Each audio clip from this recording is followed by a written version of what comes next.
നമ്മൾ ഈ മാവ് കണ്ടില്ലേ, ഇത് നിലനിർത്തിക്കൊണ്ടിട്ടാണ് നമ്മളെ കംപ്ലീറ്റ് ഈ ഹാർഡ്സ്കേപ്പിങ്ങും ലാൻഡ്സ്കേപ്പിങ്ങും ഒക്കെ നമ്മളോട് ചെയ്തിട്ടുള്ളത്. മെയിൻ റീസൺ എന്ന് പറഞ്ഞു കഴിഞ്ഞാൽ ഈ വീട് വരുന്നതിന് മുന്നേ ഉള്ളൊരു മാവാണിത്. എൻ്റെ ഉമ്മ നട്ടിട്ടുള്ള മാവാണ് ഇത്. കാലാപ്പാടി എന്ന് പറഞ്ഞിട്ടുള്ള ഒരു ഇനാണ് ഈ ഒരു മാങ്ങ.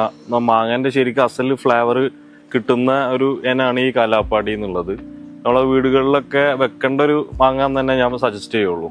പിന്നെ അങ്ങനെ ഓവർ പുഴുക്കുത്തൊന്നും ഇതിലുമില്ല. അതിൻ്റെ തൊലി ഹാർഡായതുകൊണ്ട് പിന്നെ അങ്ങനെ വല്ലാണ്ട് പുഴുക്കുത്തൊന്നും ഇതിൽ വരില്ല. പിന്നെ രുചി എന്നൊക്കെ പറഞ്ഞാൽ അസാധ്യമാണ്. ഭയങ്കര തണലാണ്. നമ്മളിപ്പോൾ ഒരു ഉച്ച സമയത്ത് നട്ടുച്ച സമയത്തോട് നിൽക്കുകയാണെങ്കിലും ഇവിടെ ആ ഒരു തണലിന് ഒരു കുറവുണ്ടാവില്ല.